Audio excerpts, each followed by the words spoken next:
Hey friends, this is Kaisen, and you're listening to the Handful of Leaves podcast, where we bring you practical Buddhist wisdom for a happier life. If you're going through a rough patch, this episode is for you because we are unpacking lots of practical tips to deal with difficult emotions in our lives. Unless you're a saint, whenever you meet with life challenges, negative emotions will inevitably rise to the occasion. Fear, anxiety, sadness, and worry. These are the usual suspects. In fact, these emotions creep into our daily lives in one way or another, and oftentimes can make us feel really horrible. And if you're like me, you would rather feel positive rather than negative, or you would rather feel happy rather than sad.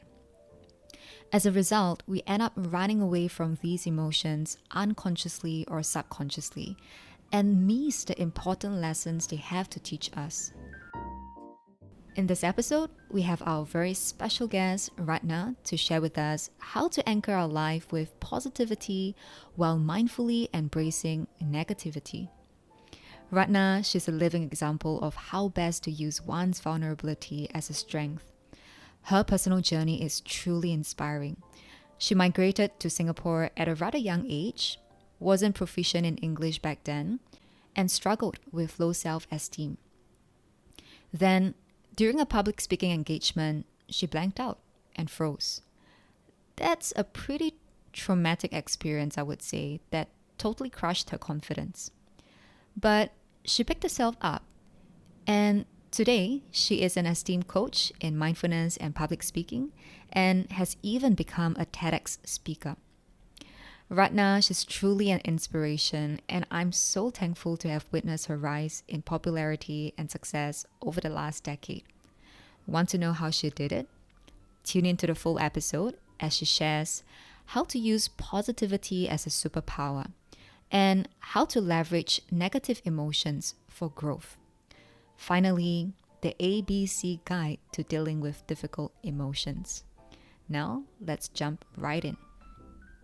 To kick things off, Ratna, what is your superpower?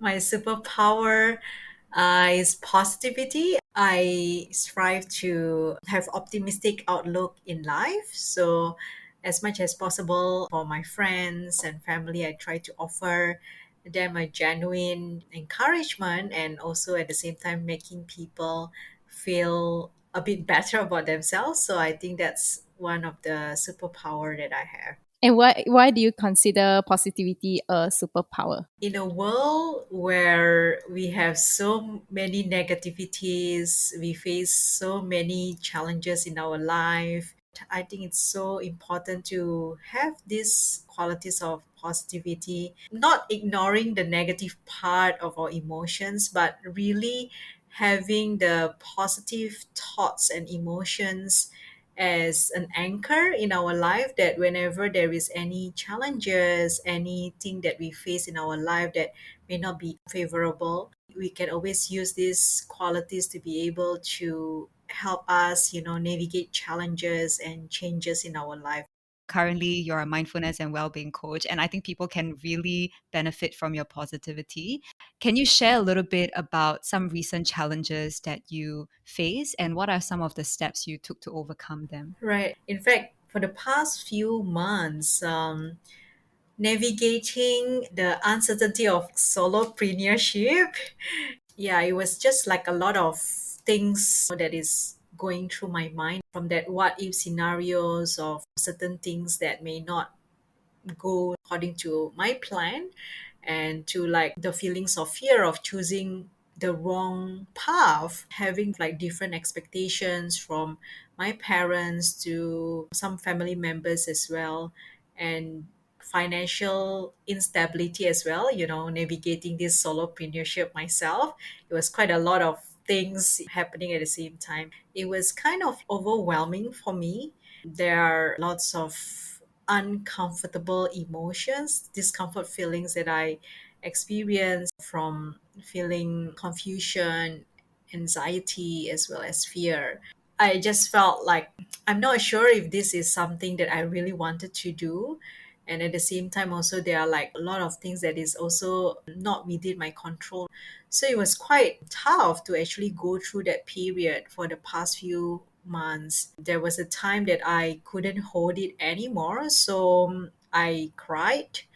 And I should say it was a good way of releasing my emotions and the tension that is being stored in my body. So for me, I took some time to actually unpack my emotions and process them, sharing this with the people that I trust. They are my mentors as well as my trusted advisors who have my best interest at heart. So by sharing with them and listening to what they have to offer from their own perspective also helps me to open up different perspective about things in a different way as well. But at the end of the day, I have to make a decision for myself. And what really helps me a lot was the practice of mindfulness, meditation practice to actually calm down my emotions, my thoughts, and it helps me to also quieten down the noise and silencing that inner critics to also bring my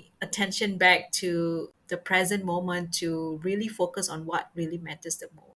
And one more thing that really helps a lot is the journaling practice. So every day I took some time to basically just journal my thoughts and my feelings, kind of like just put my thoughts and feelings on paper and not to overthink too much. So that really helps a lot in navigating all those uncertain moments that has been happening for the past few months. Yeah. Wow, thanks for sharing this very vulnerable journey. It's definitely not easy being a solopreneur. And I hear you mention a few things that are helpful. Of course, your superpower came in very handy. And then beyond that, it's also not suppressing it too much because to a point when you're holding back, then you have to release. And after releasing, you consult others and you also notice your inner critic. Then you take time to reflect.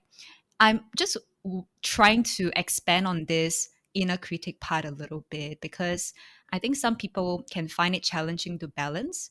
Sometimes we can be overly positive. We call it toxic positivity, where we misjudge the reality and everything feels like rainbow and sunshines when actually it's not.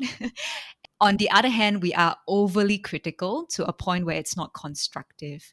So to you, based on your experience, how do you know when to release your emotions and when to hold it back and just be positive? I think for me, I kind of took quite a bit of guidance from my body. So whenever I feel a certain emotion, I will come back to my body and really feel where is this emotion resides in my body. By having that, it helps me a lot to release a lot of tension, especially the negative emotions that is being stored in my body. And the grounding exercise, the breathing and all that helps me to recalibrate myself to the baseline in a way, not to spiraling down into a much more negative emotion. And knowing that whatever I'm experiencing right now might not be really real like what we thought it is, because our feelings and emotions are just guidance or a compass to what we are experiencing right now, but we still have the power to choose whatever we wanted to experience in our life or whatever we wanted to create to have a different kind of outcome in whatever situations that we experience as well. I really appreciate the fact that you say that our body is a guidance to our emotions. At the same time, you still acknowledge that we have the power to be able to decide how we want to deal with these emotions. And it's so true, right? Our body holds all our emotions. If we feel stress, usually it's in the stomach area. If we feel angry, it's in the chest area. And once you're able to learn how to kind of, I think, be comfortable or accept these sensations, you're able to move on. I was wondering if you would be able to maybe share what exercise help you to be in tune with your body and in a way then respond appropriately after that.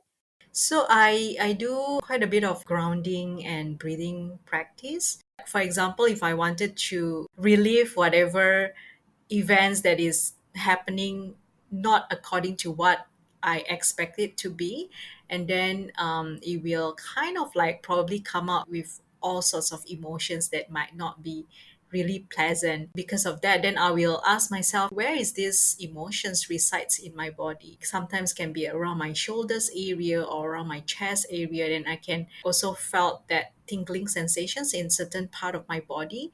So when I felt that way, I will take a deep breathing, and then I will just release my breathing into that areas where I feel the most tension in my body. That helps to ease the tension. And one more practice that I also use is to use humming. So basically, I take a deep breath, and as I breathe out, I will hum into that part of my body that feels that tingling sensations or elevated emotions. And other practice that I do is walking in nature. So as I walk, it really helps me to feeling much more grounded, connecting to the nature and all that. So it really helps to, in a way, bring that more positive emotions as well. I'm quite curious. What if you do all that, but you still feel very tense? I think another practice could be sharing it with others as well. Like, sometimes by just sharing it with others, it kind of like, in a way, process our feelings and thoughts. And then having a sounding board helps you to probably give some kind of suggestions or good advice, helps to, in a way, shift our emotions or feelings into a more empowering one. And one of the thing that I also felt really important is to have that kind of like self acceptance, because a lot of times when we feel unpleasant emotions, we wanted to resist it because we just don't want to feel it. But the more we resist, it keep persisting. So what I find it useful is to really acknowledge that, hey, I'm feeling a certain way, I'm feeling anxious, I'm feeling this way. And I think what also helpful is also to label their emotions and really observing it as the third party. So not saying that, oh, I'm angry or I'm fear, but to kind of like distance ourselves with the emotions itself, looking at it as a third party. So I can say, like, I'm experiencing this anxiety in my body, I'm experiencing whatever feelings in my body. So by doing that, it kind of like help us to detach from the emotions and feelings itself. Yeah. And I think it also goes to show that it's not always the solution to run away. Because, I mean, based on experience as well, if I feel very tense, I feel frustrated, I want to meditate it away. And then if I don't feel that I have become more at ease, I get even more frustrated. So I think it's kind of a combination of the feelings are signs to tell us that we need to act on it. And it's also a clue, it's serving a purpose in telling us what exactly is the underlying cause that I'm feeling frustrated. One thing I also found really interesting from one of the retreats is oftentimes we get too caught up with the intense sensation, but we can, let's say in our body, right, we can draw a line and say, where does the tense sensation stop? So if I feel very tight on my shoulder, then I can draw, okay, very tight, then getting less and less tight, and probably my fingers are relaxed. And it just opens up possibility that the whole situation isn't all that bad. There is still some goodness within. So personally, I found that to be very helpful. Yeah, exactly. I do agree with that as well. I always find the self awareness will set us free, when we are being aware of, like, hey, this emotions, what is this emotion trying to tell me? It also gives us a clue into what we are feeling right now. Just going back to what you shared just now, I think there were 2 points that caught my attention. I think the first, to share with a trusted friend how you feel and to kind of have a sounding board. I think that is very interesting because for myself at least, I tend to close up or isolate if I feel like I'm in a bad space, and the last thing I want to do is to show like the super ugly side to my friends. That's why the second thing that you mentioned about distancing yourself from the emotion and depersonalizing it, I think it's so powerful because it then takes away some of the shame, the power of guilt that I'm feeling.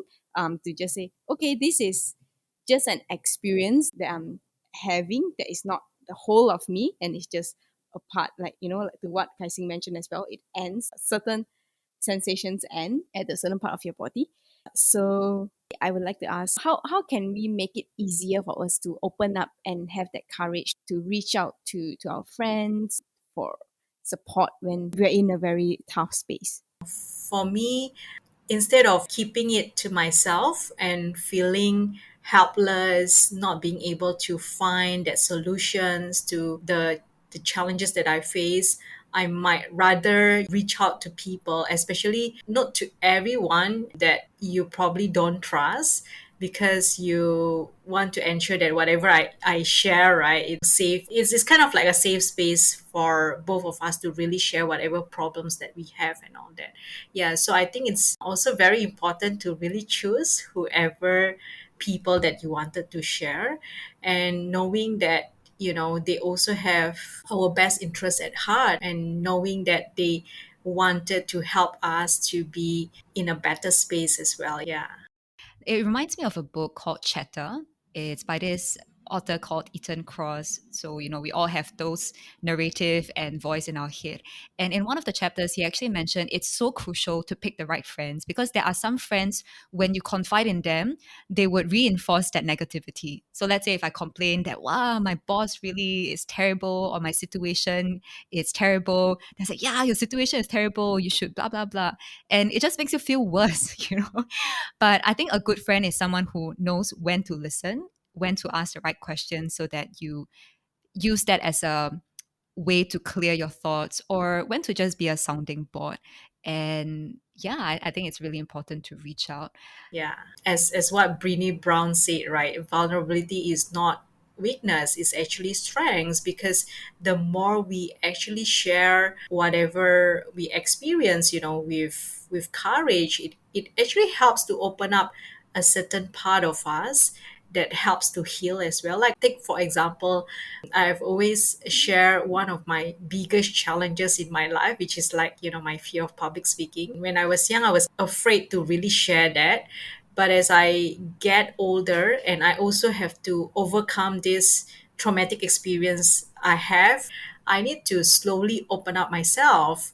So I kind of like started to share my own personal story with a small group of friends. And then, of course, I also seek for help. The practice of mindfulness really helps me a lot in managing my speaking anxiety and all that. So when I do that, it actually helps me to open up my own personal scars. And it's not comfortable sharing that, but as I open up myself, and when people actually resonates with my own personal stories or my own personal struggles, it kind of like helps me to heal from within as well, because it's not that I'm asking for like validation, but it helps me to connect with others, because I'm sharing this because I'm just a normal human being, who wants to be happy, who wants to be free from suffering. By sharing this personal experience, it helps me to open up myself. It helps me to also heal at the same time. So that really helps a lot for me. Yeah. I'm wondering where you are now in your journey of healing. I think the journey of healing is never ending journey. It's always a continuous journey and progress. I would really credit my own personal journey of healing through the practice of mindfulness that has really brings so much, in a way, courage for me to be able to really face that fear that is really, in a way, quite big to face. Because when I faced that during my teenager days, it was so big to the extent that it literally crashed my self-confidence. Yeah.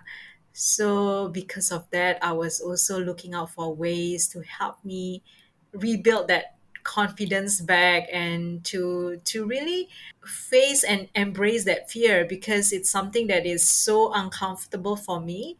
The practice of mindfulness has helped me a lot in that healing process. So I always call this ABC of mindfulness. So the first one is awareness. The awareness part of it is that it helps me to just be aware of the things that I'm afraid of, knowing that, hey, if I keep doing the same thing, keep feeling the fear, I will end up there, I won't be able to really move forward. So the awareness part really helps me to, in a way, opens up that willingness to be able to take the small steps to be able to change my life. So in order for me to be able to improve my life for a better, I need to make a change. So it helps to opens up that self-awareness part, to be able to take that small little steps to be able to face my fear. So because of that, I started to join a Toastmasters community to be able to help me overcome my fear. And eventually it slowly built up my confidence as well. So that's the first thing. And then the B part is balance. It's really finding the balance between embracing the feelings and emotions itself, not resisting it, but at the same time to also knowing how to take action despite feeling a certain way. Yeah, in the early days of my healing journey, to really find that balance. So the first part of it is to really accept that, hey, I feel a certain way, and because of that past traumatic experience I had in the past, I'm feeling this way. I know it's not comfortable, and I wanted to take the steps to help me improve myself and becoming a better speaker. And because of that, and when I came into that acceptance part of it, I slowly moved into taking some steps to actually also help me to do better. So I do a practice called incantation. So basically incantation is like reciting an empowering mantras or empowering um like sentence or whatever it is to help me feel better, like for example, yes, I can. That also helps me a lot. So I did that quite often during my run in the morning. So as I run, I keep repeating the that incantation part of it. That really helps a lot.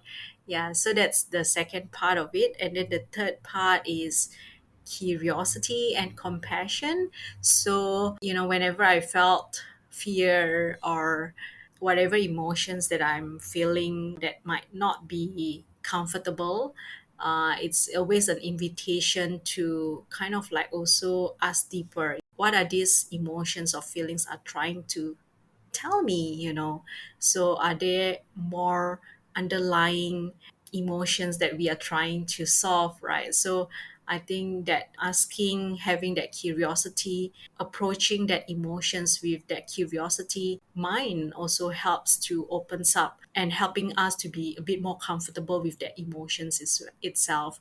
And the last but not least, which is the compassion part, is also because a lot of times when we have a friends who is like feeling a bit down, we will have a tendency to kind of like console them and all that. So I think the compassion part of it is also the compassion that we have towards the feelings and emotions that we are experiencing as well. So really treating them as a kind friend, like knowing that, hey, I know that you exist, these feelings or emotions exist because there is certain kind of needs to be met, right?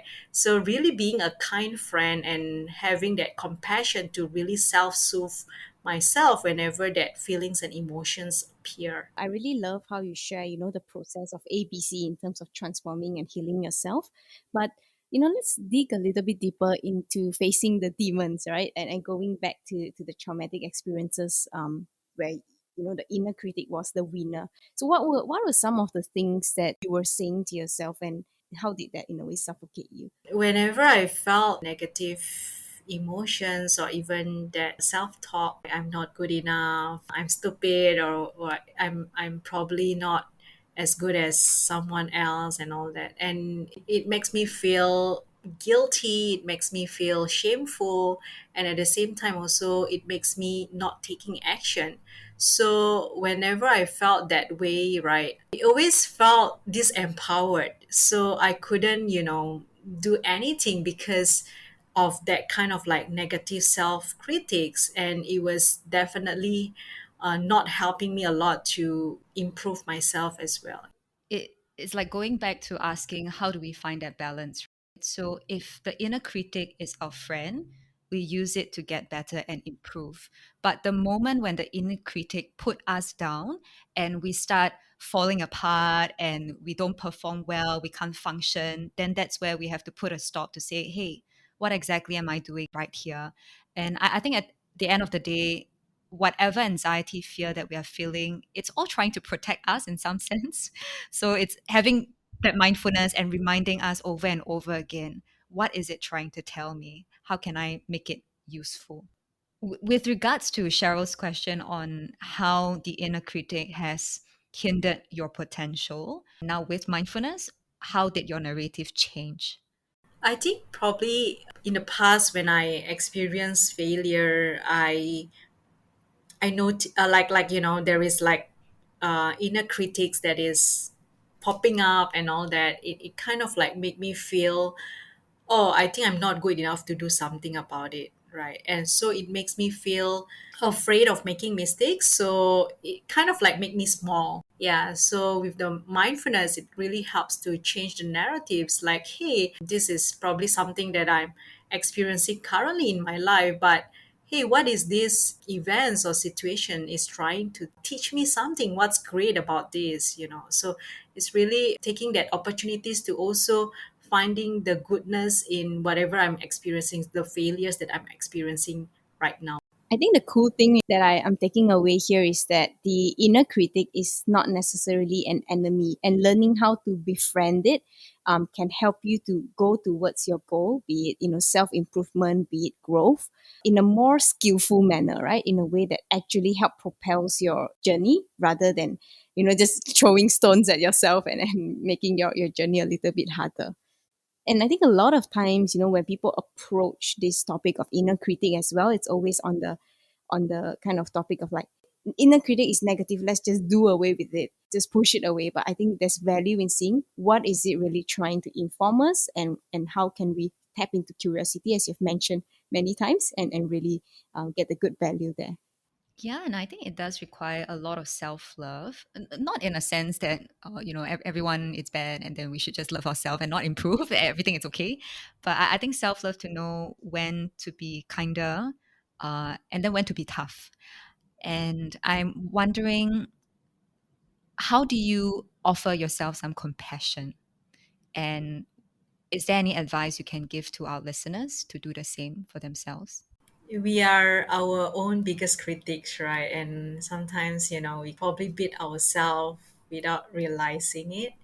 And I think instead of comparing ourselves with others, it's also having maybe comparison in terms of like our own personal journey and how much we have grown. It helps us to looking at our own personal journey as like a journey of growth, instead of I'm not better, I'm not as good as compared to the other person. Yeah. So I think that also helps a lot to give ourselves more love and self compassion towards our own personal journey to be a better person. At the same time, self compassion is like a continuous journey as well. For me, it's also to understand ourselves a lot more better by also understanding our own personal boundary. What are the things that makes us happy? What are the things that probably doesn't serve us well, and having the courage to also say no to the things that don't serve us well. Another tips will be taking ourselves less seriously, because sometimes we take ourselves too seriously and we probably get offended if someone says certain things or certain things not meeting our expectations. So I think learning to really take ourselves less seriously and just having fun really helps a lot to also cultivate a self-compassion. If there's one question that our listeners can use to reflect, perhaps on a daily basis even, what would that be? And some of the questions that I use on my daily journaling would be, what are two things that I'm grateful for today? The second one is, what are the things that I wanted to let go of today? That practice really helps me a lot to let go of whatever things that doesn't serve me, because a lot of times we always think the letting go part is like such a big thing, but I think it's the in the daily practice of letting go really helps us to ease a lot of tension as well. And the third one is, what are the things I'm proud of? It helps us to also remind our own personal growth and milestones every single day. A lot of times we forget to really remind ourselves about what are things that we have accomplished. Yeah. Last but not least is the fourth question that I always ask myself is, what are the things that I wanted to focus on today? So that really helps me a lot to really focus on what truly matters today. Those are the four questions that I always ask myself every day during my daily journaling. Thank you so much. I thought those are really helpful. And to wrap up, I think we can talk about some of the common themes that we have been discussing. I think it comes back full circle to really identifying what serves us and what doesn't serve us, be it whether it's the voice in our head or whether is it finding friends, so that we can move ahead. Inner critic isn't all that bad if we use it correctly. And also to not take things too personally, to see it from a third person's perspective, so that we don't feel so much shame. Shame is not ours, fear is not ours, but it is us who experience it. And those are very transient as well. So thanks a lot for helping us to reframe our mindset to overcome our negative self talk. I really love how throughout the episode, Sister Ratna always shared about how mindfulness is really the anchor point. It's really the foundation in which these transformations and this reframing of perspectives and narratives come from. It's a good inspiration and a good reminder to always use mindfulness as a foundation and, more importantly, apply it to our challenges that we're facing. And I think with that, we could wrap up today's episode. Yeah, thanks for being here. Thank you. And that's a wrap for this episode. If you'd like to stay inspired by Ratna, you can follow her on IG or Facebook. Links are in the show notes. And if you've benefited from this episode, do share it with your friends and leave us a 5-star review wherever you're tuning into this podcast. Till the next episode, may you stay happy and wise.